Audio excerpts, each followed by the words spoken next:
Good evening. Welcome to our show, Women to Women. We have two delightful guests on tonight, and you're going to meet them in just a few moments. I'm Carol Paz, your hostess. And as always, we'd like to thank our sponsors, Villa Basque Deli and Cafe, right here in Carson City. It's the home of Pete's famous Basque chorizo, and it is delicious.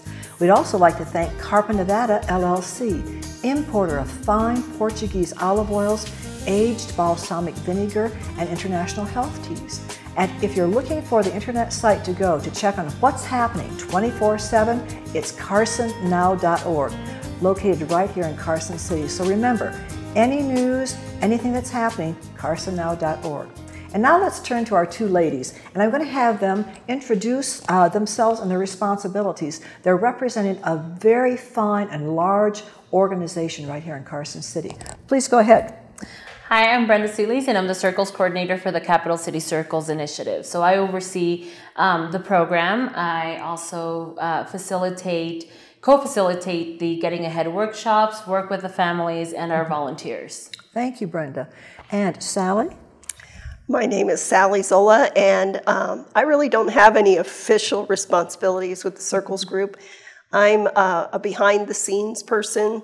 My husband is a Circles ally and has been since the beginning of the program, and that's how I got behind the scenes. And Sally, your husband's name is? Michael. Michael, okay, Michael Zola. That's a famous last name. I hope you're aware of that. Yes, I am. Okay, and I'm a French teacher. Okay. All right, you know, I'd like to just get started with some of your personal background. We know that Circles is a unique situation for so many families and children here in Carson, and we'd like to really explore that more the second half. But I need to ask, Sally, were you born here in Nevada? Are you native? No. I was born in Pennsylvania, raised in New Jersey, ended up in Southern California, and Mike and I moved here in 1972. So I'm an Ohio Buckeye, all right, originally, so I know where Pennsylvania is, and I lived in New York for many years, so of course New Jersey was a neighbor. What were you like as a kid? Did you have lots of brothers and sisters? Yes, I have three brothers. They're all younger than I am, and we're very close. But my brothers are 5 years apart, so my oldest brother and I kind of hung out together and eventually looked after the younger boys. Okay, and what brought you into New Jersey? My parents. Okay, well, in other words, you were still a youngster when you moved there. Yeah, I was maybe 3 when we moved to New Jersey. So you're more familiar, perhaps, with New Jersey than with Pennsylvania. Very much so, okay. But more familiar with Nevada now than New Jersey. All right. And what were your interests as a young woman? Well, I wanted to be a volunteer firefighter, but they wouldn't let girls do that at that time. And I also thought about being a mechanical engineer, but they didn't let girls do that at that time either. So. Wow. And that speaks a lot about your abilities in math and design. So maybe it took just a little bit more chutzpah, okay, as the New Yorkers would say, to push your way into that. So you graduated from high school. Did you go on with your education? I went on with my education when I got to Nevada. And how so? Carson City. I went to work for a law firm in 1973 and decided I really wanted to have a paralegal degree. Excellent. There were no programs locally for paralegals. And so eventually Truckee Meadows started a paralegal program. I believe I was the first graduate of that program. And that is the only, at the time I graduated, and I think it's still true, I think they're the only ABA-approved paralegal program in the state. All right. So you didn't let any kind of discouragement stand in your way from doing some of the things that you've wanted to do? Never. Oh, never. Okay. I think your husband can probably vouch for that as well. Yeah, I think he could. All right. Okay. Let's ask Brenda. Brenda, where did you grow up, or where were you born? I was actually born in Mexico City, and then we moved here to Carson City, and that's where I've pretty much lived all my life. So. Well, how long in Mexico City were you? I was only in Mexico City till I was 5 years old. All right. But enough to have some impressions of the culture, the foods, the peoples. Yes. It's a very close-knit city, I would think. It is. It's a huge city, but it is very close-knit. And the large majority of my mom's family is still over there, so we keep, you know, in constant contact and travel. Oh, yes. And family is extremely important, I know. Well, what brought you, besides, okay, your parents brought you Yes. to the United States. Okay, we'll get that cleared up. Yeah. But they came here for work. They came here because they wanted to transfer their family into an education process, or? Well, my parents were looking for better opportunities for themselves, and so they came here for work, and they moved us here, and we've been in Carson City ever since. All right. Now, do you have your citizenship? Yes. Mm-hmm. Great, great, because what you do is so important to so many of us. Yes, thank you. What were you like as a kid? What was I like as a kid? Do you have brothers and sisters? I do. I have two sisters. All right. Both of them are older than me, and so... Were you spoiled? No, actually, it was the other way around. The oldest was spoiled in my house. The youngest was kind of like, yeah, just go along. But I had a good childhood. I really did. I have a wonderful family. I get along well with my sisters. So. And what's your educational background like? I graduated from Carson High, All right. and then I went on to WNC, got my Associate of Arts, and then I went on to UNR and got a Bachelor's in Criminal Justice. Has the criminal justice background in education been of value to what you do now?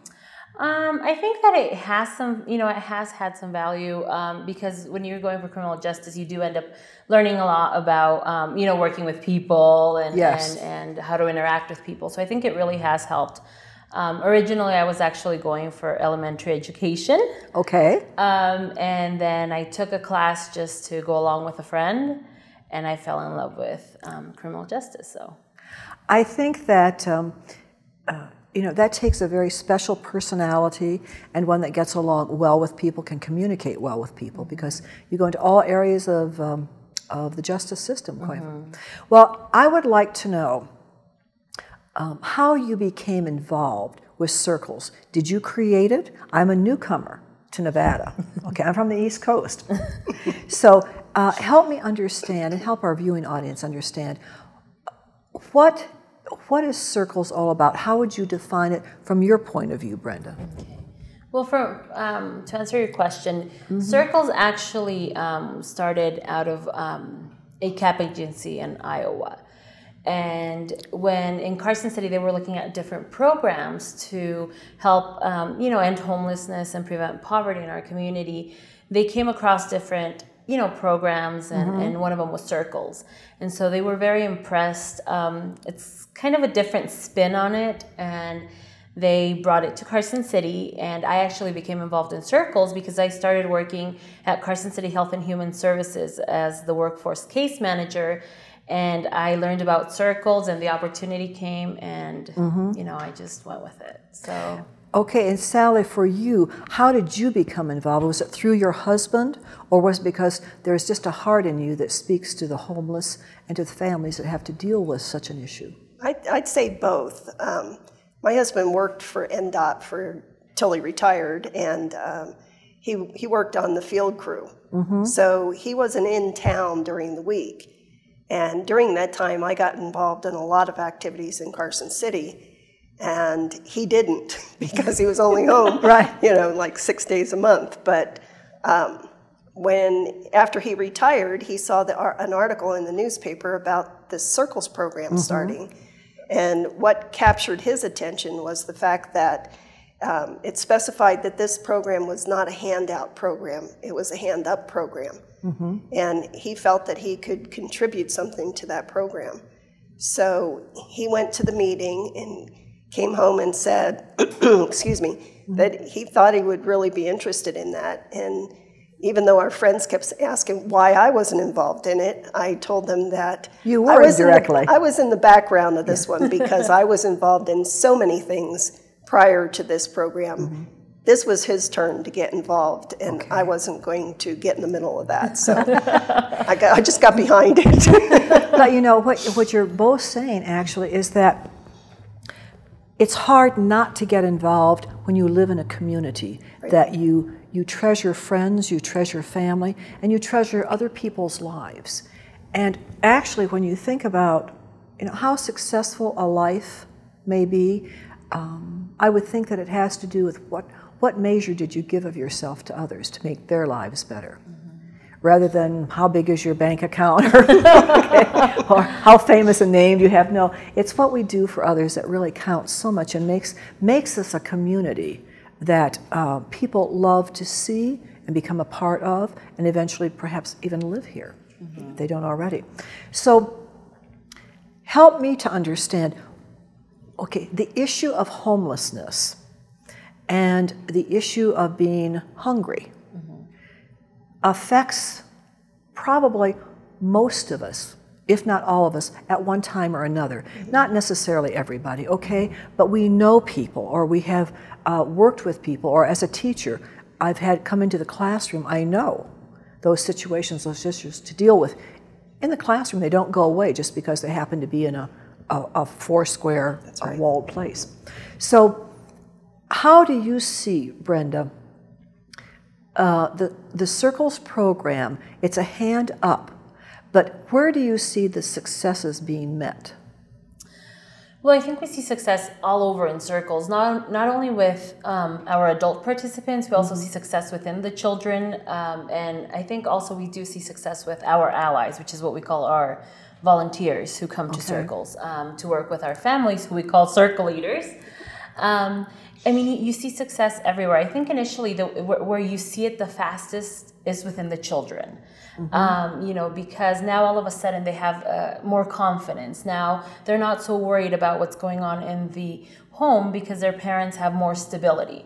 And you know, so, children are natural warriors, whether they speak it out or not. It's going on in their heads all the time, and it affects how they function in school, how they function in the neighborhood. You know, we're going to come back in the second half and get right down to the nitty-gritty of what do you do specifically to make a difference in the lives of these families, and how long does this program last, okay? So don't go away, we're coming right back with some great information.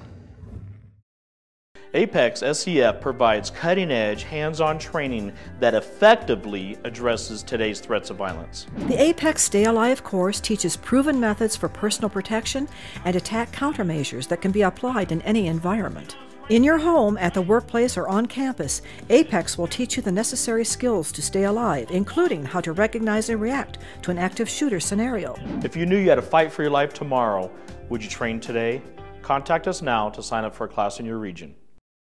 I was 36, wanted to do something that was boldly different. We sold our house and drove west with the idea that we were going to be in the wine industry. We lived in a teepee for 2 months. I mean, if you're going to do something, why not do it with your whole heart? It's that creative outlet of being able to make something, and make something that comes from the land. Bank of the West said, we have complete faith in your brand. Don't do anything to compromise it.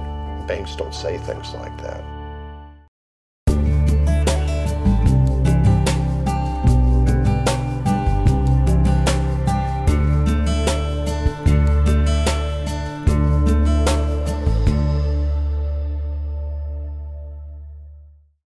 Hi, I'm Stephen Lincoln with CarsonCityHomes.com, Carson City's original online real estate resource.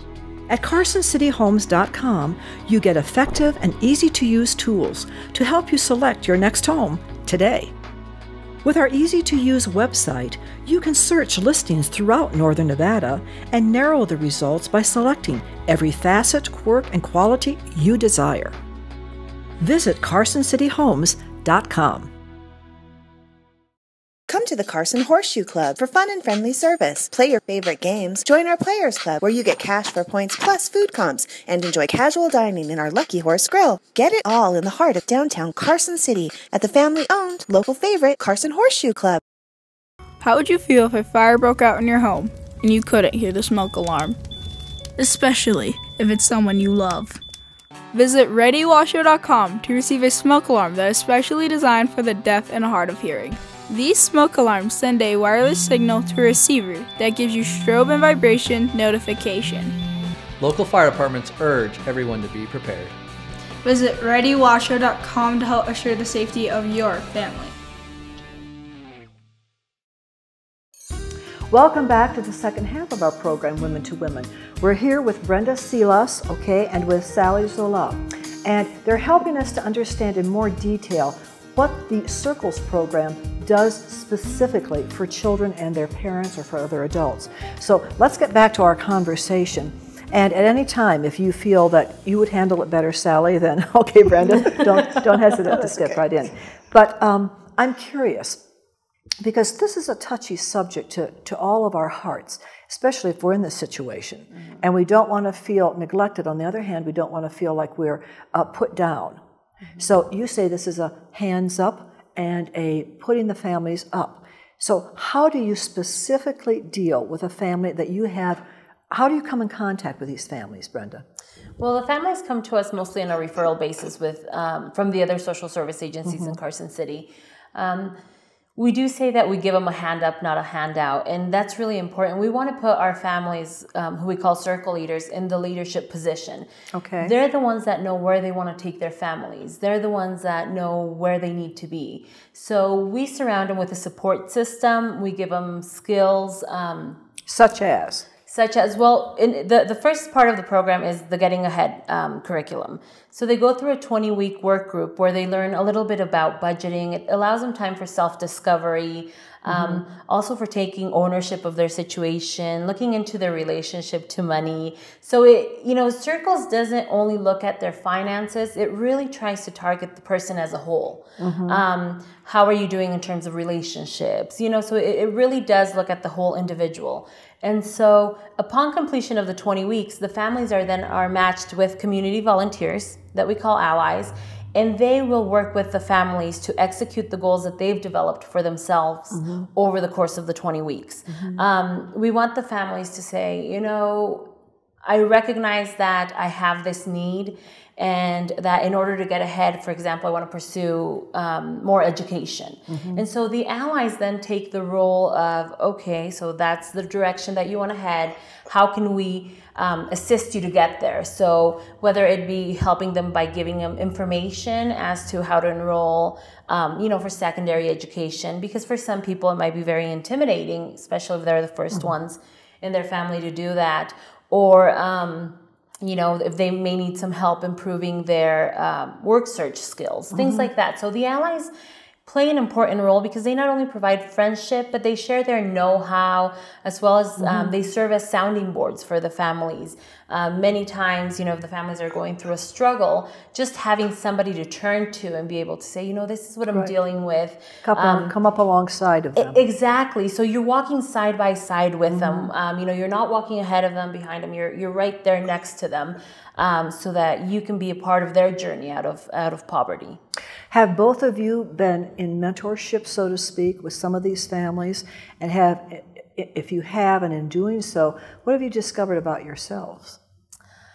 Well, I'm very lucky because I get to work with all of the families. And I can honestly say that I've learned a lot from them. I think that specific? Well, I think that most of us, most people, when they come to Circles, they say, well, I want to go and be a part of something and help somebody. But the circle leaders that we work with, they're very resilient. And if there's something that I have learned from them is being very resourceful.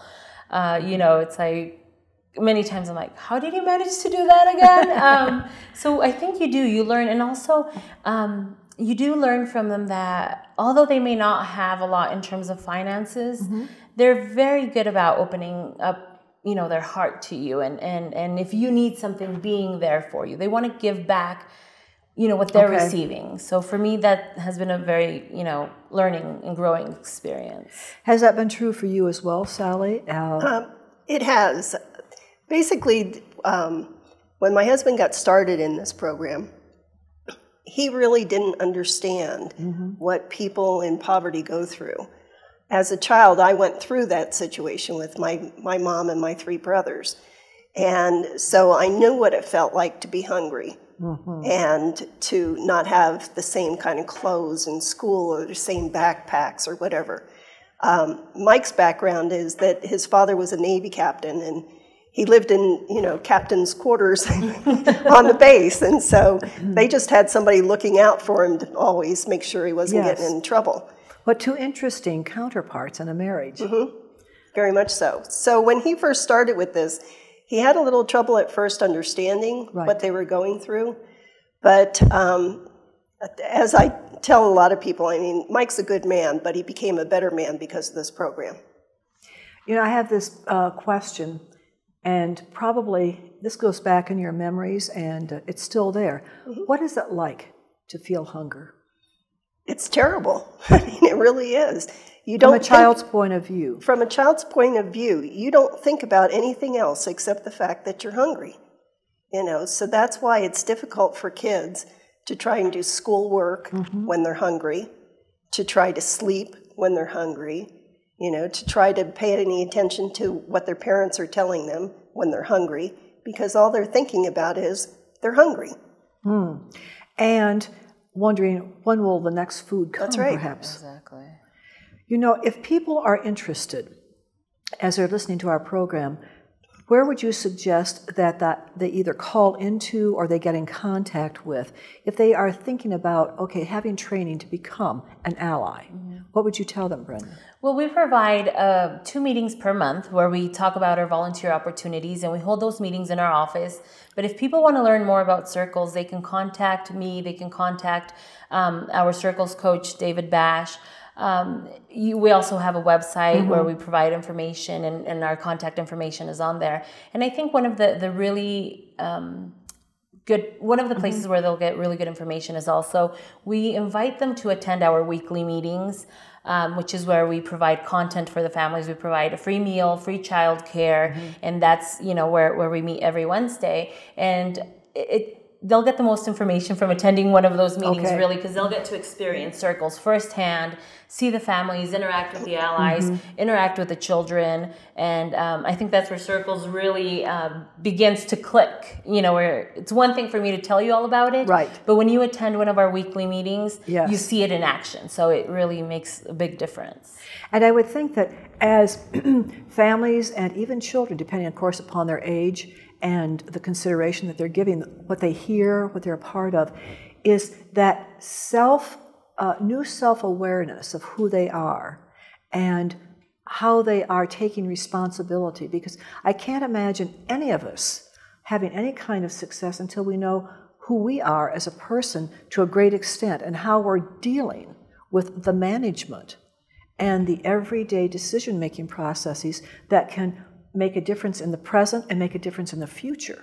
That's one of the things that the Circle allies help with, because a lot of times, depending on what their situation has been previously, families aren't quite sure whether they should take a certain route or not. And Mike's on his 3rd family, and you know, when they have a difficult situation and they're not sure what to do, or if they just are suffering from anxiety, they'll call Mike and talk to him about it. I mean, basically, a Circle ally becomes a friend to the family. Oh, absolutely. Okay? I can hear that. And you're not giving them things. You're not, you know, you don't give them money or anything like that. You develop a friendship, and like any friendship, you know, if you have a close friend, if that friend is in need, you're there to help them. Yes. And that's what the allies do. And I think you hit a key word, anxiety. It's a lonely feeling to have. Yes. And when you know that there is someone that is a sounding board or a listening, like an auditorium that you can go in and just relieve yourself of these concerns, these worries, and they can help balance that out so it doesn't dominate your thinking time, dominate your living time. Anxiety can be a terrible fear, a terrible root of so many other consequences, yes. Well, we're going to put up on our screen, of course, all this information for people to see. And I want to say that Circles must have been and continues to be a great success story for Carson City, because I hear about it wherever I go. People are talking, and it has to be resonating with the graduates. Okay, what's one of the best stories that you can quickly relate of a graduate family? Well, I'd have to say Mike's first family, because they came to Carson City. They were homeless for a while. They got involved in Circles. The woman was afraid to go to college. I mean, she actually went up to the college in Ely and drove around the parking lot for an hour because she was afraid to go in and didn't think she deserved to be there. Aww. And so when she got to Carson City, her allies, one of her allies was an instructor at WNC, and she took her by the hand and took her up there and said, "You deserve to be here, and nobody's going to take your head off." And they moved to Oregon now, and she'll be graduating from Lane Community College in May, and she has been accepted at the University of Oregon, and she's going to be a duck. A duck? A duck, an Oregon duck. Oh, okay. After all that education, quack, quack, quack. Okay. All right. So for those of our listening audience and our viewing audience, what does duck mean? That's their mascot, a yes, duck. Okay.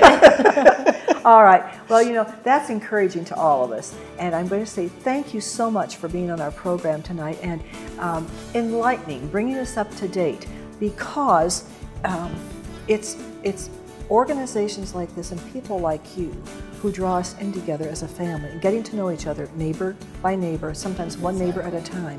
And we are neighbors. We are responsible for each other in so many different ways. So I say thank you so much. Thank you, Carol. Thank you. All right. We'll be back again next week with a very special guest. In the meantime, have a good evening. Good night.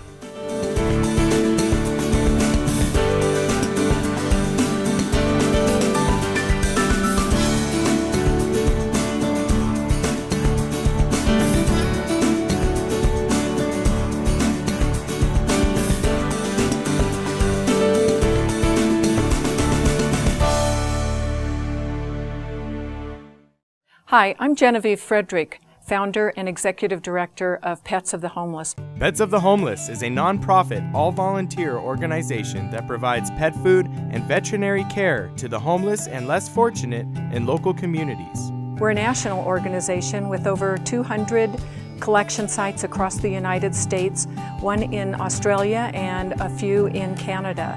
Our national organization, since 2008, we've collected almost 50 tons of pet food that has been distributed through various organizations across the country, like food banks, homeless shelters, and soup dining rooms. With donations from the public, we are able to provide these kinds of wellness clinics across the country. Since 2008, our wellness clinics have provided over 2,500 animals with shots and medical care. I'm Dr. Woody Allen. I'm a semi-retired veterinarian in Carson City, and I have worked with the Pets of the Homeless for about 4 or 5 years now. And when Genevieve Frederick started the program, our hospital was the first hospital to help her with collecting dog food and finding people that needed our help. On this website, you'll be able to find sources where you can get food on a regular basis if you need it. With donations from the public, we're able to provide homeless shelters with crates, bowls, cleaning materials, so that homeless with pets can come into homeless shelters and get the services that they need to get out of homelessness. If you are in need of food, supplies, or services for your pet, or would like to donate or volunteer, visit petsofthehomeless.org. Are you looking for a healthier lifestyle? A more nutritious diet? Do you care about quality? If your answer is yes, or if you are just curious, come into Villa Basque Deli and Cafe right here in Carson City, Nevada. Discover fine Portuguese extra virgin olive oils, vintage balsamic vinegars, and a wide assortment of international health teas provided by distributor Carpa Nevada LLC. In addition to these terrific items, Villa Basque is also the home of Pete's famous Basque chorizo, handmade on the premises from Pete's secret family recipe. Satisfy your culinary curiosities. Don't delay.